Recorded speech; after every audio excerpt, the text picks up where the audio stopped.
And welcome back. So on to this story that has significant implications for our agricultural sector and economy. The highly contagious foot and mouth disease has once again reared its head with a confirmed case at Karan Beef's gigantic feedlot facility in Heidelberg, southeast of Gauteng. This is the latest series of outbreaks affecting our nation's cattle as well as the beef industry. The government has announced plans for stricter measures for livestock with the cloven hooves, and in response, as concerns grow about the disease's spread and its potential impact on exports and local prices. Let's now bring in to this conversation senior feedlot vet from Karan Beef, Dr. Dirk Verwoerd. A very good morning to you, Dr. Verwoerd. Thank you so much for making time for us this morning. What's the situation like currently at your facility in Heidelberg? Good morning, and good morning to all the viewers. Yes, we're at day 7 now, so it's the end of the first week. And things are under control as far as it can be. We have about 3% of the population of approximately 120,000 head that we have at the facility that is affected. So the next week, of course, will be crucial. It's always more or less 2-week period that these things play out and burn out and settle down. But from the first day, we've started moving cattle with signs, clinical signs, to a particular section of the feedlot. So we already see patterns appearing that there are sections that is not affected at all, and we are managing the situation. But I think the first question is how serious the disease is. Well, it doesn't kill cattle, so we don't have large numbers of cattle dying. It is a mild disease in beef cattle, more serious in dairy, but it's the contagiousness, of course, that drives the whole concern. Yeah, and what I find interesting right now is that as it stands currently, there's no restriction around the movement of cattle. What does this tell you, even though we are seeing that there's now also been an outbreak in KwaZulu-Natal as well as Mpumalanga? Well, we were immediately placed under quarantine, naturally. That happened on Friday, so there's no movement of cattle in or out of our facility. Fortunately, we do have several other facilities, and they operate as usual. But us being out of the market, largely in terms of purchasing, etc., that's been a major impact on the entire economy of the red meat industry. And I think that's the central message here. This is not a company problem, that this really impacts on the entire red meat industry, the value chain, all the way up to the consumer and even to food security. So it is a serious matter. And we've engaged with the government from ministerial level, all the levels down, and we're working very closely with our state veterinary colleagues, both provincial and national. The movement control in other parts of the country, that is a bone of contention. It is something that we relate to this regular flare-ups that we see over the last 5 years. So it is something that we have to, as a country, take much more seriously and address. Yeah, and is that the point around the early warning systems and having those in place and to see what the immediate response should be before it spreads? That's a very good comment because it is about early detection, rapid response. This is how you handle infectious diseases in populations, and that will never change. So there are uncontrolled areas where cattle congregate, like auctions, small auctions. Also communal herds obviously are very open and there's constant movement. So we have to have a fresh look and fresh think about how we deal with these outbreaks in the different scenarios. Yeah. Every outbreak has a unique stamp on it. You do not use a one-size-fits-all, and this is the situation we're facing now. Yeah.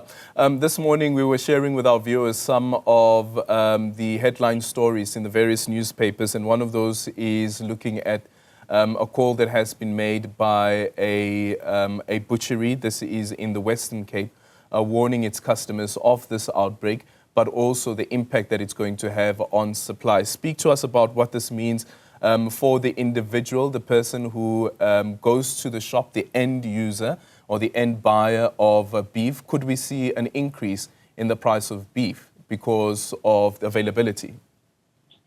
I think so. I think that's just realistic, but I have to say this is a relatively short-term period where the flow will be lower and it will not stop at all. The good news is that our Balfour abattoir is open. The quarantine has been lifted. That, however, is also a process. So we had several thousand carcasses to debone first, and the normal slaughter will start in the next few days. So that stream will start flowing. But there will be ups and downs in the price structure, both in terms of calf prices as well as beef prices to the end user. And people have to stay calm in these 2 weeks, these critical 2 weeks, until things stabilize and not do any desperate measures. That's not the way we handle these crises. Yeah, and in cases like that, with the supply and demand, if the supply is less and there is a high demand, of course it pushes the price up. But after the next couple of weeks, could we then see a decline once again in those prices? We would expect so. This is the basic law of supply and demand, and it will reach a new balance. But it will take several months for us to start operating normally again from the Heidelberg facility. So in the meantime, our other facilities will shoulder that load. The main thing is that the flow will get going again within a few days from the Balfour abattoir. And so in that way, we try and contribute as much as we possibly can. But it is a process, both sides, and we have to follow very strict rules. And as I said, we work very closely with our state veterinary colleagues. Yeah. China has now also imposed a trade suspension. This is now on beef because of the outbreak in Gauteng, Mpumalanga, as well as KwaZulu-Natal. I'd like to hear your reaction to that. But do you know of any other country that we supply beef to that has now also taken similar steps? I'm not aware of other countries per se. Us as an organization, naturally, our export activities has been curtailed because of this, but not the other players in the market. China is a particular case, and every country has a stance on these things. Some agree that the control measures are in place. Others say it's not in place, and then they do this sort of thing. So it's a country-by-country situation. Our trade with China is not that big. We have a much bigger trade as a country with the Middle Eastern countries, and that seems to be going still, depending on whether a particular facility is open or not. But for now, Karan Beef is not allowed to export. Yeah, sorry about that. Yes, so at the moment, our export facility was the Heidelberg facility, and that's been closed for exports. All right. Just finally, Dr. Verwoerd, advice that you can give to South Africans. We know that during this period, leading up to the weekend, you have various rituals and ceremonies that will be taking place. And then, of course, cattle would also then be slaughtered. What advice do you give to individuals who would be purchasing cattle over the weekend? Well, make sure what you purchase. That's the first thing. The clinical signs are quite clear. It's excessive salivation, it's tongue movements, there's lesions on the tongue and the mouth. So just look for obvious clinical signs. You do not want to, in any of these rituals, slaughter cattle that are sick for any reason anyway. So just be very careful what you purchase and make sure that you slaughter healthy cattle. Yeah, and you said no fatal repercussions for human beings. Not at all. That's the good news about this. This is a purely animal disease, and only cloven-hoofed animals are affected, so cattle, sheep, goats, and then pigs.